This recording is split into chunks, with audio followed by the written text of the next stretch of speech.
Gentlemen, this is an insult to the British uniform. Yeah, a uniform that has been as successful in the courts of Venus as on the field of Mars. Yeah.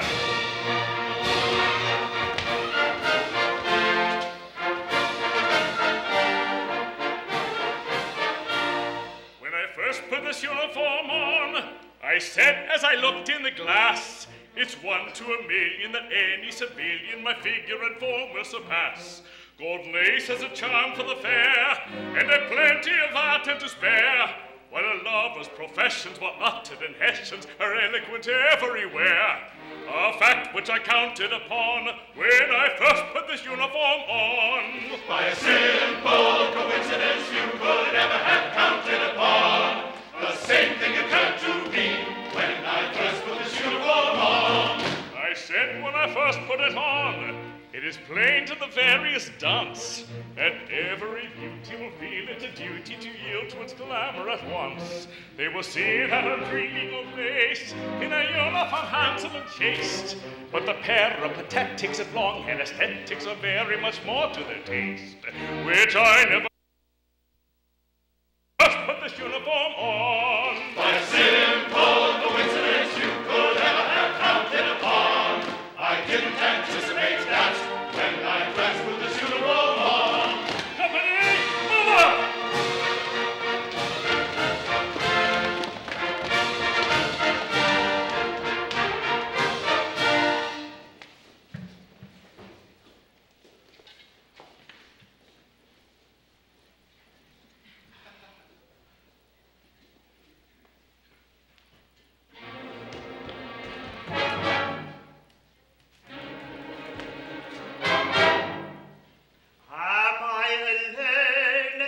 Unobserved.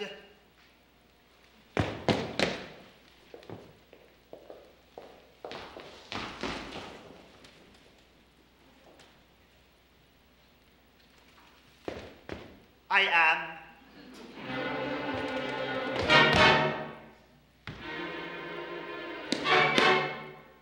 Then let me own I'm an aesthetic sham.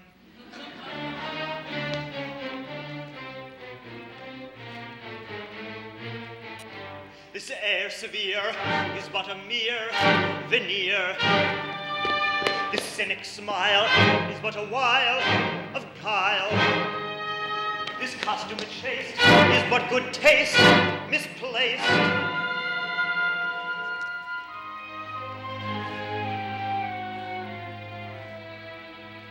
Let me confess, a languid love for lilies does not blight me. Lank limbs and haggard cheeks do not delight me. I do not care for dirty greens by any means.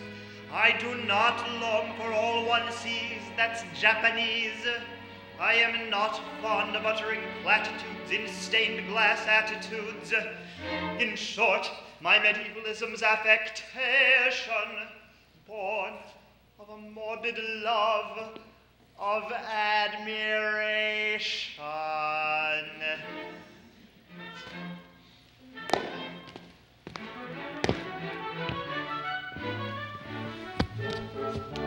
If you're anxious for to shine in the high aesthetic line as a man of culture rare, you must get up all the germs of the transcendental terms and plant them everywhere. You must lie upon the daisies and discourse in novel phrases of your complicated state of mind. The meaning doesn't matter if it's only idle chatter of a transcendental kind. And everyone will say, as you walk your mystic way, if this young man expresses himself in terms too deep for me, then what a very singularly deep young man this deep young man must be.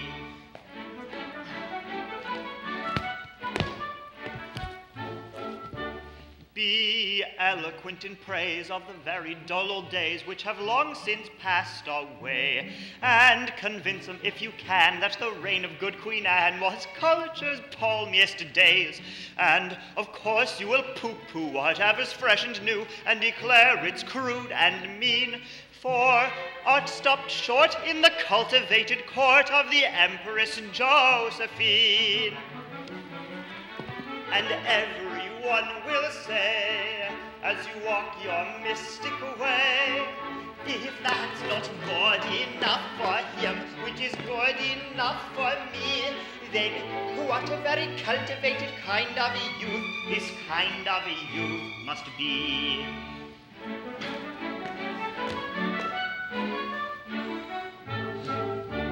Then a sentimental passion of a vegetable fashion must excite your languid spleen. An attachment a la Plato for a bashful young potato or a not too French bean. Though the Philistines may jostle, you will rank as an apostle in the high aesthetic band.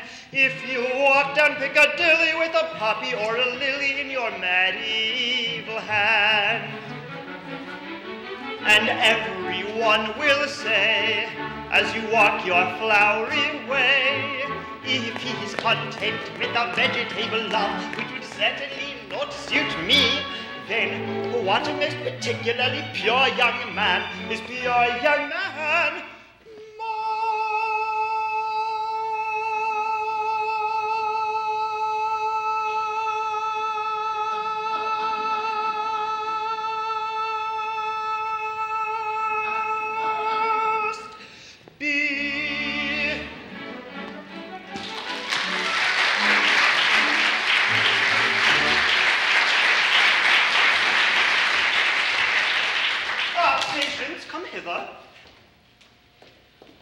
I am pleased with thee, the bitter-hearted one who finds all else hollow, is pleased with thee, for you are not hollow, are you? No thanks, I have dined. But I beg your pardon, I interrupt you. Life is made up of interruptions. The tortured soul, yearning for solitude, writhes under them. Oh, but my heart is a-weary. I am a cursed thing. Don't go. Really, I'm very sorry. Tell me, girl, do you ever yearn? I yearn my living. No. No, do you know what it is to be heart-hungry? Do you know what it is to yearn for the indefinable, yet be brought face to face daily with the multiplication table? Do you know what it is to seek oceans and to find puddles? That's my case. I am a cursed thing. Don't go. If you please, I don't understand you. You frighten me. Don't be frightened. It's only poetry. Well, if that's poetry, I don't like poetry. Don't you? Can I trust her? Patience, you don't like poetry. But between you and me, I don't like poetry. It's hollow, unsubstantial, unsatisfactory. Sir, Patience, I have long loved you. Let me tell you a secret. I am not as bilious as I look. If you like, I will cut my hair. Sir, I will speak plainly. In the matter of love, I am untaught. I have never loved but my great aunt, but I am quite certain that under any circumstances I couldn't possibly love you. Oh, you think not? I'm quite sure of it. Quite sure. Quite. Very good. Life is henceforth a blank. I don't care what becomes of me. I have only to ask that you will not abuse my confidences. Though you despise me, I am quite popular with the other young ladies. I only ask that you leave me and never renew the subject. Certainly. Broken-hearted and desolate, I go. Oh! this black akeldama of sorrow, where the dust of an earthy today is the earth of a dusty tomorrow. It is a little thing of my own. I call it heartfelt.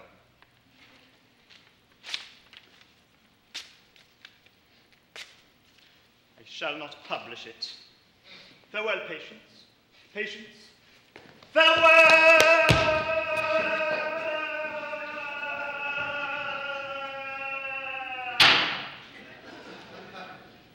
What on earth does it all mean?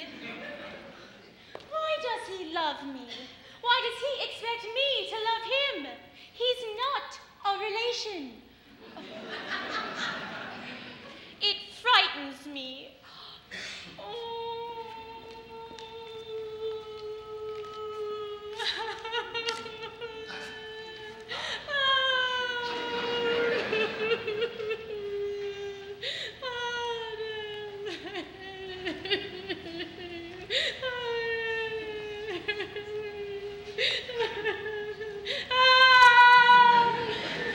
Why, Patience, what is the matter?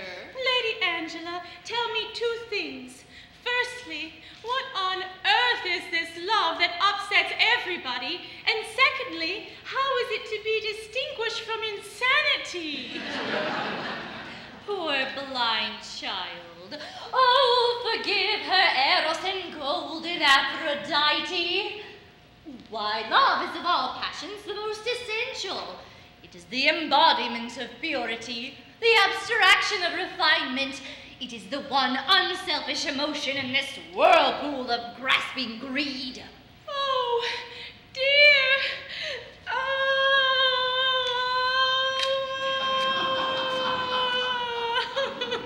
Why are you crying? To think that I have lived all these years without having experienced that ennobling and unselfish passion. Why, what a wicked girl I must be. For it is unselfish, isn't it? Absolutely. Love that is tainted with selfishness is no love. Oh, try to love. It really isn't hard if you put your whole mind to it. I'll set about it at once. I won't go to bed till I'm head over ears in love with somebody. What noble girl. But is it possible you've never loved anybody? Yes, one. Ah, who? My great aunt. Great aunts don't count. Then there's nobody. At least, no, nobody. Not since I was a baby. But that doesn't count, I suppose. I don't know. Tell me all about it.